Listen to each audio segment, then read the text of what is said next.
Bonjour, bienvenue dans la rubrique C'est à méditer sur Vision Times. Mes chers amis, j'espère que vous allez bien. Si un jour quelqu'un vous demande de l'aide dans la rue, comment réagissez-vous? Vous continuez votre chemin sans lui accorder un regard ou vous vous arrêtez et vous l'écoutez? Aujourd'hui, je vais vous parler de la manière dont la compassion d'un médecin a été récompensée par un étrange mendiant. Si vous aimez notre chaîne C'est à méditer, n'hésitez pas à liker, partager et surtout vous abonner pour ne pas rater les prochaines vidéos.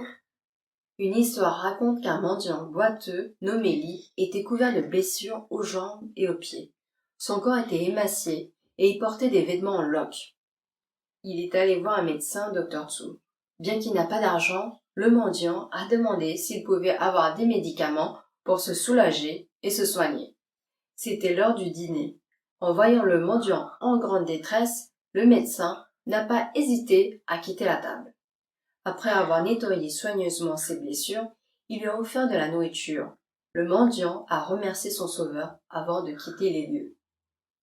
À partir de ce jour, le mendiant revenait tous les jours au magasin pour solliciter un traitement médical. À chaque fois, le propriétaire lui donnait de l'argent, changeait ses bandages, lui appliquait de la pommade sur les pieds et le traitait avec compassion et considération.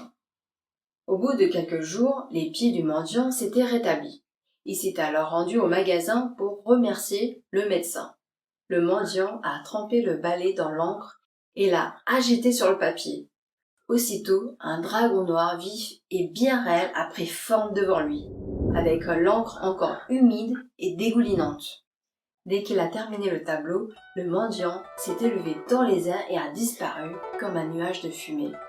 Le médecin a su alors qu'il avait eu affaire à une divinité. Mais attendez, pourquoi il dessine un dragon et pas d'autres animaux? Dans la culture chinoise, le dragon incarne souvent la puissance et la bienveillance. Quelques années plus tard, un grand incendie est apparu dans cette zone, ravageant de nombreuses habitations. Seule la maison du médecin est restée intacte, sans aucun dommage, confirmant le pouvoir de protection de la peinture au pinceau. Ainsi, le magasin a pu conserver le tableau pendant de nombreuses années et l'histoire est devenue célèbre. Et vous, avez-vous un objet porte-bonheur? Laissez-nous un mot dans les commentaires. Merci à tous pour avoir suivi cette capsule, j'espère qu'elle vous a plu.